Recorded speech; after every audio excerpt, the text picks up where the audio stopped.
നമ ഓം വിഷ്ണുപാദായ കൃഷ്ണപ്രേഷ്ഠായ ഭൂതലേ ശ്രീമതേ ഭക്തിവേദാന്ത സ്വാമിൻ ഇതി നാമിനി. നമസ്തേ സാരസ്വതേ ദേവേ ഗൗരവാണി പ്രചാരിണേ നിർവിശേഷ ശൂന്യവാദി പാശ്ചാത്യദേശതാരിണി. ജയ ശ്രീകൃഷ്ണ ചൈതന്യ പ്രഭു നിത്യാനന്ദ ശ്രീ അദ്വൈത ഗദാധര ശ്രീവാസാദി ഗൗരഭക്തവൃന്ദ. ഹരേ കൃഷ്ണ കൃഷ്ണ കൃഷ്ണ ഹരേ ഹരേ, ഹരേ രാമ രാമ രാമ ഹരേ ഹരേ.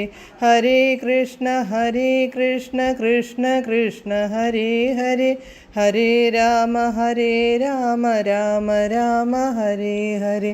ഹരേ കൃഷ്ണ കൃഷ്ണ കൃഷ്ണ ഹരേ ഹരേ, ഹരേ രാമ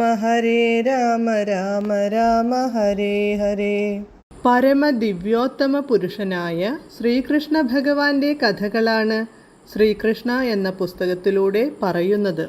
ഓം നമോ ഭഗവതേ വാസുദേവായ. ഓം നമോ ഭഗവതേ വാസുദേവായ. ഓം നമോ ഭഗവതേ വാസുദേവായ.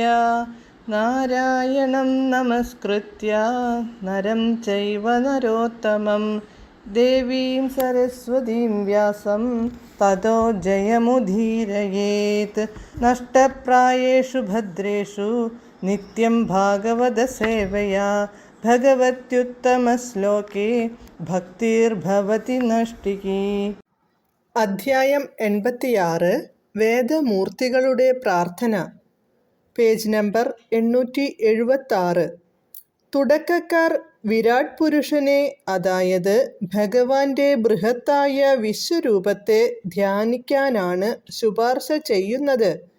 ഇക്കാര്യത്തിൽ ശുകദേവ ഗോസ്വാമി നിർദ്ദേശിക്കുന്നത്, ഭഗവാനെ അർച്ചവിഗ്രഹത്തിൽ അഥവാ പ്രതിഷ്ഠാവിഗ്രഹത്തിൽ തുല്യ വിജയത്തോടെ ആരാധിക്കാൻ കഴിയുമെന്ന് വിശ്വസിക്കാനോ അഥവാ അതിൽ മനസ്സ് ഏകാഗ്രമാക്കാനോ പറ്റാത്തവർ ഭഗവാന്റെ വിശ്വരൂപത്തെ ആരാധിക്കട്ടെ എന്നാണു നിർദ്ദേശം.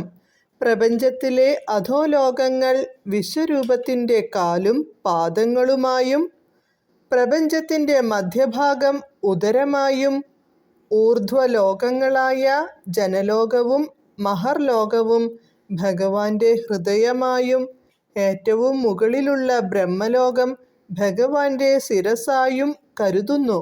ആരാധകന്റെ സ്ഥിതിക്കനുസരണമായി വിവിധ പ്രക്രിയകൾ മഹർഷിമാർ നിർദ്ദേശിച്ചിട്ടുണ്ട്.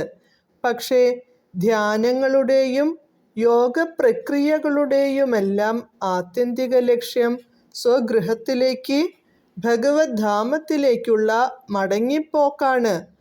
ഭഗവത്ഗീതയിൽ പറയുന്നതുപോലെ സർവോന്നതലോകമായ കൃഷ്ണധാമത്തിലോ വൈകുണ്ഠലോകത്തിലെങ്കിലുമോ എത്തുന്നവന് ഒരിക്കലും ഈ ഭൗതിക ജീവിതാവസ്ഥയിലേക്ക് വീണ്ടും ഇറങ്ങി വരാനിടയാവുകയില്ല.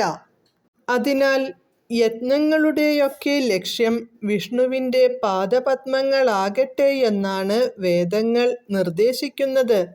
തദ് വിഷ്ണോഃ പരമം പദം. വിഷ്ണുലോകം ഭൗതിക ലോകങ്ങൾക്കെല്ലാം ഉപരിയാണു സ്ഥിതി ചെയ്യുന്നത്. വൈകുണ്ഠലോകത്തെ സനാതനധാമമെന്നും വിളിക്കാറുണ്ട്. അവ ശാശ്വതമായതിനാൽ ഭൗതിക ലോകത്തിൻ്റെ സംഹാരത്തിൻ്റെ ഫലമായി പോലും അവ ഒരിക്കലും സംഹരിക്കപ്പെടുന്നില്ല. ചുരുക്കത്തിൽ സർവേശ്വരനെ ആരാധിച്ചു ജീവിത ദൗത്യം പൂർണ്ണമാക്കാത്തവൻ ഭഗവത് ധാമത്തിലേക്ക് മടങ്ങിപ്പോവില്ല. മറ്റൊന്നു കൂടിയുണ്ട്. മനുഷ്യ ജീവിതത്തിൻ്റെ മുഖ്യ ലക്ഷ്യം നിറവേറ്റാനുള്ള അവൻ്റെ യത്നം പാഴായി പോയിരിക്കുന്നു എന്നർത്ഥം. ജീവന്റെ വിവിധ ഗണത്തിൽ ഭഗവാൻ പ്രവേശിക്കുന്നതു സംബന്ധിച്ചാണ് അദ്ദേഹത്തോട് വേദങ്ങൾ നടത്തിയ അടുത്ത പ്രാർത്ഥന. ജീവന്റെ ഓരോ ഗണത്തിലും രൂപത്തിലും സർവേശ്വരന്റെ ആത്മീയമായ അവിഭാജ്യ ഘടകത്തിൻ്റെ സാന്നിധ്യമാണെന്ന് ഭഗവത്ഗീത 14-ാം അധ്യായത്തിൽ പറയുന്നുണ്ട്, എല്ലാ ജീവസത്തകൾക്കും ബീജം ദാനം ചെയ്യുന്ന പിതാവാണ് താനെന്നും അതിനാൽ അവരെയൊക്കെ ഭഗവാന്റെ പുത്രന്മാരായിട്ടു കണക്കാക്കണമെന്നും ഭഗവാൻ സ്വയം അവകാശപ്പെടുന്നു. പരമാത്മരൂപത്തിൽ എല്ലാവരുടെയും ഹൃദയത്തിലേക്കുള്ള സർവേശ്വരന്റെ പ്രവേശം, സർവേശ്വരനും ജീവാത്മാവും തമ്മിലുള്ള ഏകത്വത്തിന്റെ അടിസ്ഥാനത്തിൽ ചിന്തിക്കുന്ന അമൂർത്തവാദികളെ അമ്പരപ്പിക്കുന്നു. സർവേശ്വരൻ വിവിധ ശരീരങ്ങളിൽ ഓരോരുത്തരുടെയും ആത്മാവിനോടൊപ്പം പ്രവേശിക്കുന്നതിനാൽ വ്യക്തിയുടെ ആത്മാവും ഭഗവാനും തമ്മിൽ ഒരു ഭേദവുമില്ലെന്നാണവർ കരുതുന്നത്. എന്തിനാണ് വ്യക്തിയുടെ ആത്മാവ് പരമാത്മാവിനെ ആരാധിക്കുന്നത്? ഇതാണവരുടെ വെല്ലുവിളി. അവരുടെ അഭിപ്രായത്തിൽ പരമാത്മാവും വ്യക്തിയുടെ ആത്മാവും തുല്യനിലയിലുള്ളവരാണ്. അവർ പരസ്പരം ഭിന്നരല്ല, ഒന്നുതന്നെയാണ്. എന്നാൽ ജീവാത്മാവും പരമാത്മാവും തമ്മിൽ ഒരു വ്യത്യാസമുണ്ട്. അത് ഭഗവത്ഗീത 15-ാം അധ്യായത്തിൽ വിശദീകരിക്കുന്നുണ്ട്. ഒരേ ശരീരത്തിൽ ജീവാത്മാവുമൊത്ത് സ്ഥിതി ചെയ്യുന്നുണ്ടെങ്കിലും പരമാത്മാവ് ശ്രേഷ്ഠനാണ്. അവനാണ് ഉള്ളിലിരുന്നുകൊണ്ട് വ്യക്തിയുടെ ആത്മാവിന് ബുദ്ധി നൽകുന്നത്, അഥവാ അതിന് ആജ്ഞ നൽകുന്നത്. വ്യക്തിയുടെ ആത്മാവിന് ബുദ്ധി നൽകുന്നതും സ്മൃതികൾക്കു കാരണം പരമാത്മാവിന്റെ സ്വാധീനശക്തിയാണെന്നും ഗീതയിൽ വ്യക്തമായി പറഞ്ഞിട്ടുണ്ട്. പരമാത്മാവിന്റെ അനുവാദം കൂടാതെ ആർക്കും സ്വതന്ത്രമായി പ്രവർത്തിക്കാനാവില്ല. അതിനാൽ വ്യക്തിഗതമായ ആത്മാവ് അതിന്റെ ഭൂതകാലത്തെ കർമ്മത്തിനനുസരണമായി പ്രവർത്തിക്കുന്നു.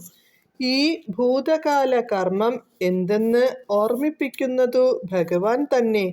വിസ്മൃതിയാണു വ്യക്തിഗതമായ ആത്മാവിന്റെ സ്വഭാവം.